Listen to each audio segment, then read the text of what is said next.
Hey everybody, welcome back to Next Play Records. I'm Andy, and today I'm going to try a new video that might could be a regular thing. It'll bring me back to YouTube a little more often, and I post a ton on Instagram, which is something I do daily, so it's going to be easy. I'm gonna come back, try on a weekly basis to show what I listened to on my turntable the week before. Based on my Instagram post, if y'all follow me there, you see that I'm listening a lot, and pretty much every time I put something on my turntable, I make a post on Instagram about it, Next Play Records. And I saw Vinyl Richie recently put a video out on YouTube that was similar to this. And one other YouTube channel that I follow, I believe, did something similar. So, I don't know. I just wanted to come up with this as something, or use Vinyl Richie's idea for something that can bring me back to YouTube on a regular basis. Sure, I could come up with some other videos in between, but I'm gonna at least try to do this once a week for right now. So I'm gonna start with one of the records the beginning of the week that I listened to, and it was this Contemporary Records reissue from Kraft that is mastered by Bernie Grumman.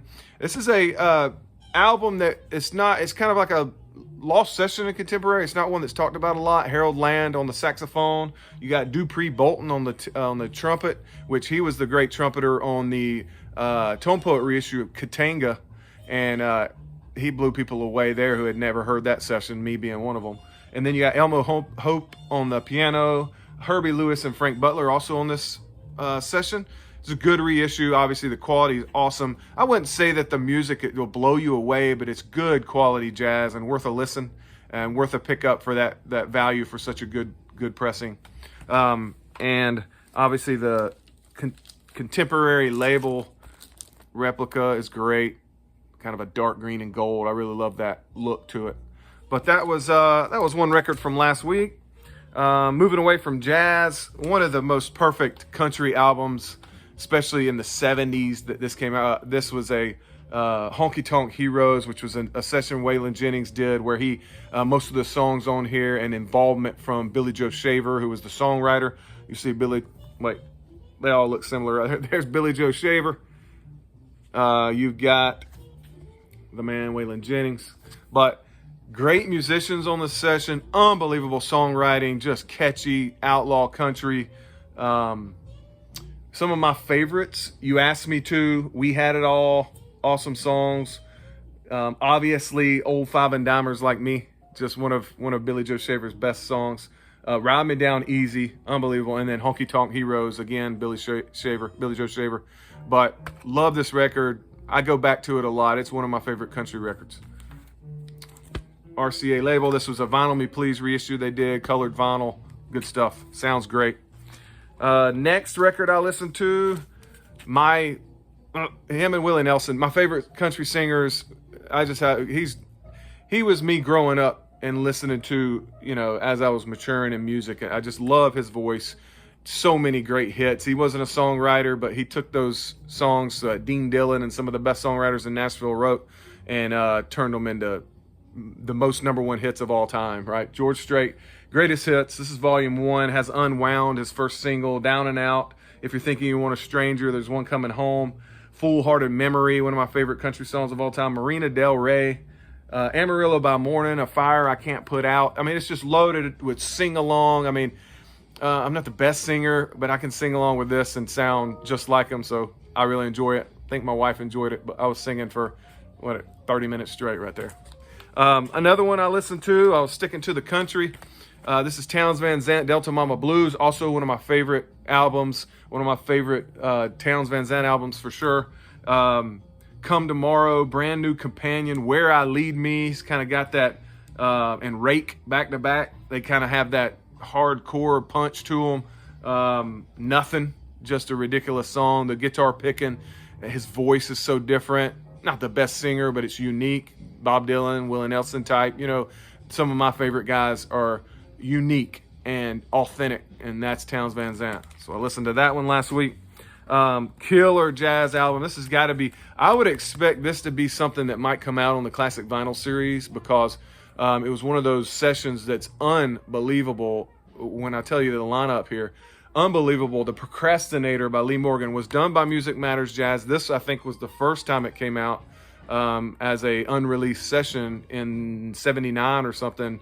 This came out, but I mean, it was recorded in the mid '60s. Lee Morgan in his heyday. You've got Wayne Shorter, Herbie Hancock, Bobby Hutcherson, George Coleman's on one of the extra sessions that are here, but Lee Morgan, the Procrastinator, unbelievable. Look it up if you haven't. This was that twofer deal they had in the late '70s on unreleased albums, but this is definitely one of the best from that series. And I look for the Procrastinator to come out in the classic vinyl series at some point.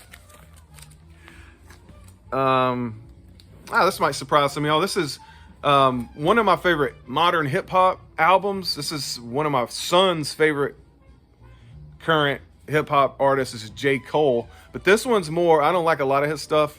I mean, it gets repetitive. It's kind of maybe a little too hardcore for me to enjoy it. But this one kind of has a very jazzy background feel to it. It's a little bit more laid back, conscious lyrics is what they call it.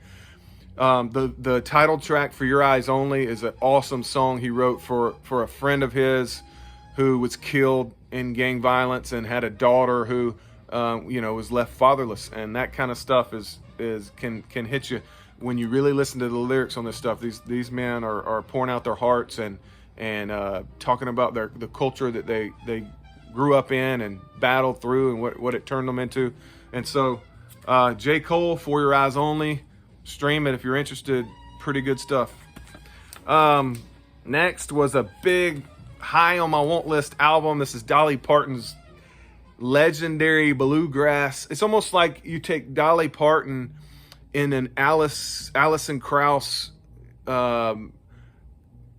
atmosphere with the band behind her being bluegrass country stars playing behind her, and she sings so good. She does a lot of cover songs on this album, a lot of Kentucky bluegrass based lyrics, but some of the cover songs, Seven Bridges Road is on here. She does unbelievable.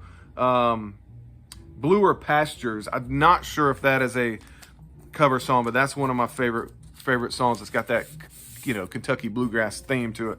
And then also one of the coolest ones is Shine.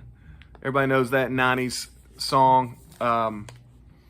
Unbelievable. Little Sparrow, gospel style song and lyrics.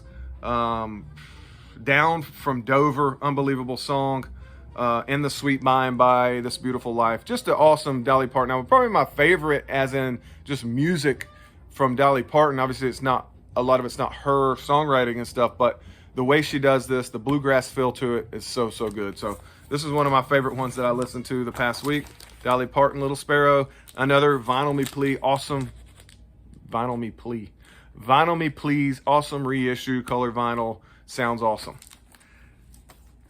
It's one of those two that, they pressed and it was gone so quick on the Dolly Parton little thread that they have. They finally repressed it where anybody can get it. So I jumped on it. I think it's out of stock again, but look out for that if you're interested.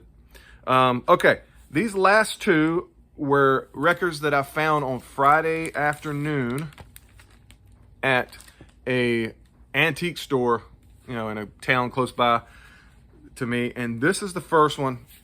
Willie Nelson, 1961, okay? Not a record I'd ever seen, ever heard of. Never saw it on, when looking for rare stuff of Willie Nelson, I'm putting on my want list. There's still a couple of those beardless sessions that he did that were so good that I need to get. But this one is pressed in 1977 from the original tapes that his parents, Mama and Papa Nelson, kept with them in suitcases and at their homes and all over from 1961 when it was all these recorded to 1977 when somebody in Austin, Texas on Double Barrel Records. How cool is that? Austin, Texas, Double Barrel Records, 1977, first time on vinyl. All of his recordings from 1961 in somewhere in Nashville is what the write-up says. But very cool. It's like you're going back in time, listening to his very first. He's nervous going in there and recording.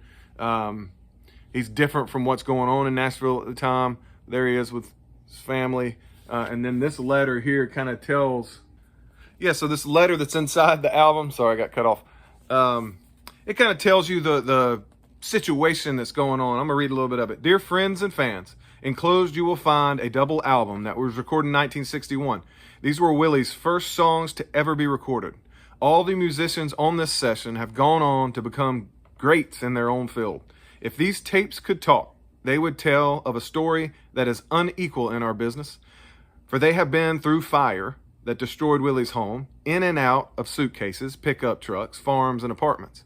These were recorded at the spur of the moment, and you can feel the freedom of everyone present. They were doing what they felt, the way they felt it. Of the 30 songs that were recorded at this session, these are the ones that were saved. So take off your shoes, get a cold one or whatever, and lay back, close your eyes, and go back in time with us, for this was 1961.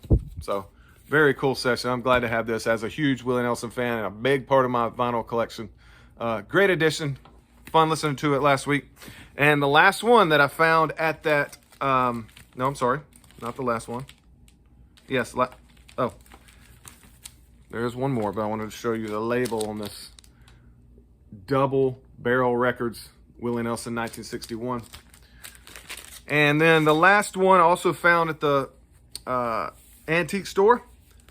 This one I'd never heard of, never seen anywhere. This is Songs of the Louvin Brothers. So another awesome country album. Some gospel songs are on here as well as the Louvin Brothers. Some of us know the history of that duo brothers. So you had this was done in 2003, and this was pressed in 2003. So I'm sure it's pretty rare. It sounds awesome, but you have some greats on here like Rodney Crowell, Emmylou Harris, Alison Krauss, James Taylor, Rhonda Vincent, Vince Gill, Terry Clark, Merle Haggard, Carl Jackson, Ronnie Dunn from Brooks and Dunn, Glenn Campbell, Linda Ronstadt, Patty Loveless, Dierks Bentley, Dolly Parton, Marty Stewart, Dale McCoury, Pam Tillis, Johnny Cash. So basically it's a bunch of current Nashville singer-songwriter, country artist doing songs of the Louvin Brothers, and it's called Livin', Lovin', and Losin'. And every single song on here is very enjoyable. Some are better than others. Keep Your Eyes on Jesus. I love that one. But some of my favorites were the ones with a lot of great harmony, which the Louvin Brothers did a good job. Charlie and Ira really harmonized well together. But my favorite was probably James Taylor and Alison Krauss. That one sounds great. They sing the song, How's the World Treating You? So good. And then If I Could Only Win Your Love is also one of my favorites. And that was with Ronnie Dunn, who's unbelievable country singer from Brooks and Dunn, singing with Rebecca Lynn Howard, who's a less famous woman singer in country music. But there you go. That was a great find. I've got this one for, I think it was $5 after the discount. The Willie Nelson 1961 I got half price. So very happy. Hey, country and jazz, you'll see a lot from me, but I go off in every genre. But last week, a lot of country. So come back. Look for another one of these next week for what I'm listening to currently. And I appreciate you showing up. Until next time, keep spinning that next play.